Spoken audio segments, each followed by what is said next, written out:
बिस्मिल्लाहिर्रहमानिर्रहीम। अस्सलाम वालेकुम स्टूडेंट्स। आज क्लास 4 का मैथ का हमारा 27वां लेक्चर है। जी स्टूडेंट्स, पेज नंबर 37 से स्टार्ट करना है हमने। एक्सरसाइज है हमारी 2E। सबसे पहला क्वेश्चन जो हमें दिया गया है वो है फिल इन द ब्लैंक्स, खाली जगह पुर करें। ए वाला क्वेश्चन दिया है the common factors of 2 and 3 is. आपने 2 की और 3 की जो है फैक्टराइजेशन करनी है तो बताना है कि कॉमन फैक्टर्स क्या है। तो ये 2 एक इवन नंबर है लेकिन 3 एक ऑड नंबर है, तो उनका कॉमन फैक्टर क्या हो सकता है? इनका कॉमन फैक्टर 1 हो सकता है। 3 को भी हमसे 1 से मल्टीप्लाई करें तो 3 आता है, 2 को 1 से मल्टीप्लाई करें तो 2 आता है। इन दोनों का कॉमन फैक्टर 1 है। तो स्टूडेंट्स आपने एक बात याद रखनी है कि 1 जो है वो किसी भी नंबर का कॉमन फैक्टर होता है। हर नंबर जिस भी नंबर की हम फैक्टराइजेशन करते हैं उसका सबसे पहला कॉमन फैक्टर 1 ही होता है। तो इन दोनों का सेम जो कॉमन फैक्टर है वो 1 है। बी वाला देखते हैं। The common factors of 32 and 4 and 2। Common factors 32 के कौन कौन से हैं? 4, 2। इसके अलावा आपने तीसरा फैक्टर बताना है कि कौन सा है। जब हम 32 की फैक्टराइजेशन करते हैं तो 4, 2 हमारे पास जो तीसरा फैक्टर आता है वो है 4। यहाँ पर आपने 4 राइट करना है। सी वाला क्वेश्चन है the common factors of 8 and 16 are. 8 और 16 के जो कॉमन फैक्टर्स हैं वो कौन से हैं? 8 की और 16 की फैक्टराइजेशन करनी है आपने अलग अलग और देखना है कि दोनों में से कॉमन कौन से आ रहे हैं। तो 2, 4 and 8 ये 3 फैक्टर्स हैं जो कि 16 के भी फैक्टर्स हैं और 8 के भी फैक्टर्स हैं।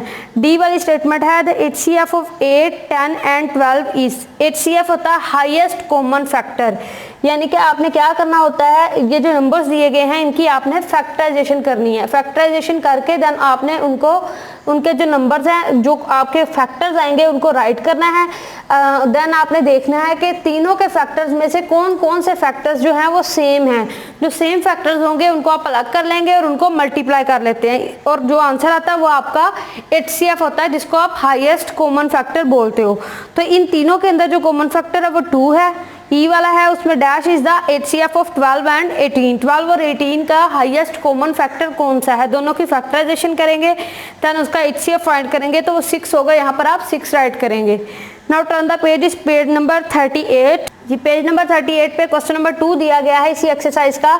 State whether the following are true और फॉल्स। आपने बताना है कि जो स्टेटमेंट्स दी गई हैं वो ट्रू हैं या के फॉल्स हैं। ए वाला क्वेश्चन है 4 and 6 have no common factors. 4 और 6 का कोई भी कॉमन फैक्टर नहीं है। तो जब हम फैक्टराइजेशन करते हैं तो इनका कॉमन फैक्टर 2 आता है, तो ये स्टेटमेंट बिल्कुल गलत है। यहाँ पर आप फॉल्स राइट करेंगे।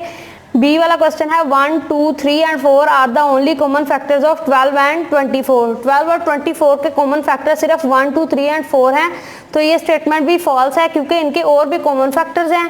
सी वाला क्वेश्चन है 20 is the common factor of 10 and 20। 10 और 20 का कॉमन फैक्टर सिर्फ 20 है, तो ये बिल्कुल गलत है। 20 जो है वो 10 का फैक्टर बिल्कुल भी नहीं है, तो ये स्टेटमेंट फॉल्स होगी। डी वाली स्टेटमेंट है द HCF और 2 और more prime numbers is equal to 1। 2 या 2 से ज्यादा प्राइम नंबर्स का जो HCF होता है वो 1 के इक्वल होता है, तो ये ट्रू है। ई वाला क्वेश्चन है the HCF of 20, 30 and 40 is 240। 20 का, 30 का और 40 का जो HCF है जब हम उनकी फैक्टराइजेशन करते हैं तो क्या इसका HCF 240 आता है? तो इसका HCF 240 नहीं आता, ये स्टेटमेंट भी फॉल्स है। नंबर 3 क्वेश्चन जो हमें दिया गया है वो मल्टीपल चॉइस क्वेश्चन है। नीचे आपको कुछ ऑप्शंस दिए गए हैं, हर क्वेश्चन के नीचे आपने चूज करना है कि राइट ऑप्शन कौन सा है। The greatest number which divides 42, 51 and 63 is. ऐसा सबसे बड़ा नंबर जो कि 42 को भी डिवाइड करता है, 51 को भी करता है और 63 को भी करता है। ऑप्शन दिए गए हैं 7, 6, 3 या के 21। तो 7 करेक्ट ऑप्शन है, आप 7 के ऊपर टिक करेंगे। बी वाला क्वेश्चन है the HCF of 17, 19 and 31 is.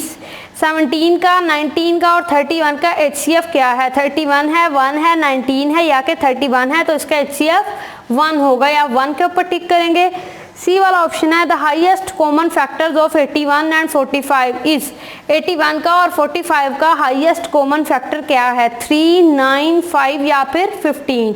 तो इसका जो कॉमन फैक्टर है वो 9 है, आप 9 के ऊपर टिक करेंगे। डी वाला क्वेश्चन है the common factors of 26 and 78 are. 26 का और 78 का कॉमन फैक्टर जो है वो कौन सा है? 13 ओनली, 1, 1, 2 and 13 ओनली या के 1, 2, 13 and 26। तो इसके कॉमन फैक्टर्स जो हैं वो 1, 2, 13 and 26 है, आप इसके ऊपर टिक करेंगे। ई वाली स्टेटमेंट दी गई है, the HCF of 85 and 95 is 85 का और 95 का HCF यानी कि हाईएस्ट कॉमन फैक्टर कौन सा है, 5 है, 17 है, 15 है या फिर 19 है। तो इसका जो कॉमन फैक्टर है वो 5 है, आप 5 के ऊपर टिक करेंगे। कल हम 4 वाला क्वेश्चन करेंगे। मैं आपको इसके साथ आपको मैं HCF भी फाइंड करना सिखाऊंगी कि किस तरह से हम HCF फाइंड करेंगे। यहीं से कल हम स्टार्ट करेंगे ये वाली exercise. Thank you very much.